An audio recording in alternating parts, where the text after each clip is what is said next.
Hey guys, so today we're going to talk about push-ups and sit-ups and how you can get better at those. So, plain and simple, if you want to get better at push-ups and sit-ups, you have to do them. Like it's not a choice. You can't just beat around the bush. I think I said it in a previous video, but the guy who thinks he's going to squat 450 pounds for a 1 rep max and train that way is just not building his leg strength. Same thing for push-ups and sit-ups. You can't expect to be able to bench 350 pounds one time, and that's the only way you train. It's just I go out there, I hit my 1 rep max on chest day, and then I go home. You can't train that way to improve your push-ups and sit-ups. You have to you're looking to improve your muscular endurance. So the only way to get better at pull-up or push-ups is by doing push-ups and sit-ups. So the way you're going to want to do that is work up to it slowly, right? For me, this is kind of what works for me, is I did tests, right? Like little mini push-up tests. So I did 1-minute test, 2-minute test, and 3-minute tests. So like what the 1-minute test kind of looks like is I would try to do around 70 to 80%. When I first kind of started out, it was like 50%. But then after you build up some of that endurance and you get better at doing push-ups or sit-ups, it's the same thing. So when I say push-ups or sit-ups, what I'm talking about, basically do the same thing for both. When you start off, aim for like 50%. So if you're trying to hit 50 reps in your 2-minute testing period, that first minute testing period, you should be trying to hit like 25. And then after you've been at it for a couple of weeks, you should be trying to hit that full 50 reps in the first minute. And then we'll talk about cleaning up form, and then you won't be able to get back, you won't be able to get your 50 in your first minute, but aim to like build that muscle endurance to that point so that you can get all of your reps in the first minute. So I do a 1-minute test where you're just trying to bang them out as fast as you can. A 2-minute test, and that's going to be where you focus on your form. You're doing it really slow and controlled, and you're trying to have perfect reps. And then a 3-minute test, which is the slow and controlled perfect reps, but longer. So it's just training that muscular endurance for a longer run, right? So I did a 1-minute test, a 2-minute test, and a 3-minute test. Now, what your training plan should kind of look like roughly, it's going to vary from person to person. So it's going to be a little individualized, but there's no reason you can't do another workout routine. Like this, push-ups and sit-ups doesn't have to be your workout routine. We're talking about at most 5 minutes of training here, 6 minutes of training to hit both push-ups and sit-ups. So it's like you can do that on a lunch break. You can do that, just randomly throughout the day. You waste more time on TikTok or Instagram or Facebook or whatever than you would just doing this. So you can squeeze this in anywhere. So what the routine should look like, again, this is what works for me, might be different for you, is do your standard workout plan that you have been doing. And then I would do like every other day and then alternating days. So we'll say Mondays are going to be push-up day, Tuesday is going to be sit-up day, Wednesday is going to be push-up day, Thursday is going to be sit-up day, Friday is going to be push-up day, Saturday is going to be sit-up day, and you're just going to go back and forth like that. And then as far as the 1-minute, 2-minute, 3-minute test thing, you're really only going to be doing the tests every couple of weeks, if that makes sense. So I would start off with a 2-minute test just to see where you're at in 2 minutes. So like say a 6-week program. Day 1, week 1, 2-minute test just to see where you're at. Then after that,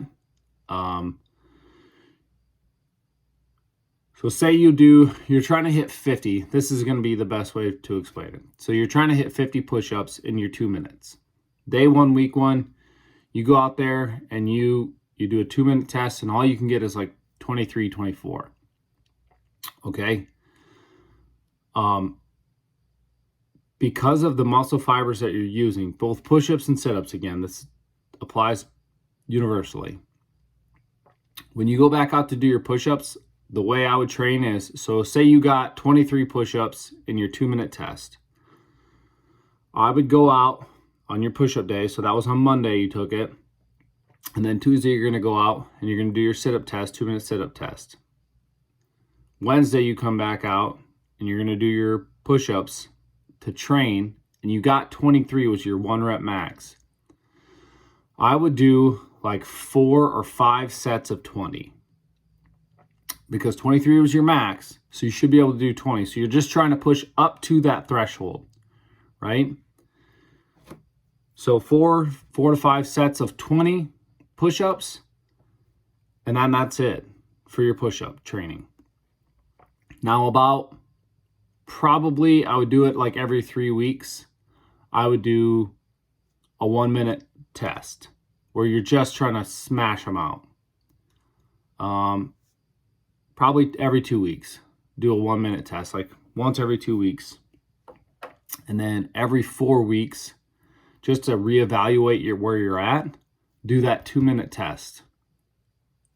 And then the 3-minute test, you can kind of sprinkle in as like a harder training, right? So that would be, again, like every 2 weeks, 3 weeks. There's no like real science behind it.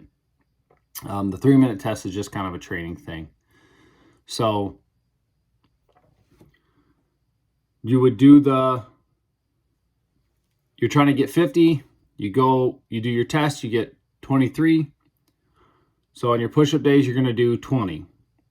So that was Wednesday, right? We did our test on Monday. Wednesday, we're doing our push-ups. You're getting 20. You're doing 4 to 5 sets of 20. Then when you go back out on Friday to do it, you're going to try to do 4 to 5 sets of 21. Just like add the number a little bit. And if 21 feels easy, then the following Sunday, when you do them again, do 23, right? Maybe your muscles grow just a little bit faster, and they will at the beginning. Like when you first start out, if you're not used to doing a bunch of workout stuff, your muscles are going to you're going to make huge leaps. So that's my advice. That's kind of the training plan I would go with. It's kind of more of a feel thing than like an actual science. And then, like I said, every 4 weeks, redo that 2-minute test. So the next time you go out, you do your 2-minute test. First time you got 23, the second time you're getting 45. Okay, now you go back to training. You're aiming to hit that like 40 rep, 42 rep mark every time you do your push-ups, every set. 4 to 5 sets of like 40 to 42. So near the threshold of failure, but not quite there. Biggest thing I would say for your push-ups is they need to be slow, like metronome. So you can download an app. It's literally called the Metronome app. And it's, like piano players use it. It's like where that little ticker thing goes.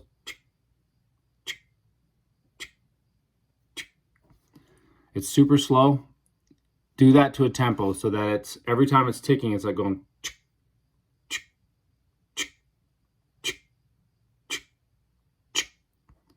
Every time it ticks, you go down. Every time it ticks, you go back up. So every tick is a down, then an up, the down, then an up. It's slow, methodical.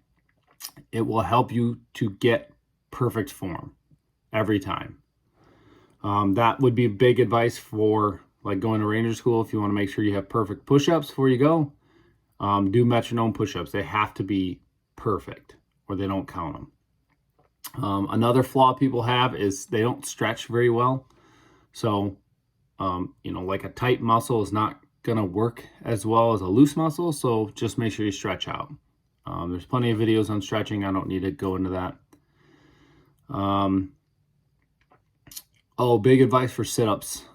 Stop holding your feet. Like, don't go to the gym and get the 100-pound dumbbells out or put your feet under a bar for sit-ups.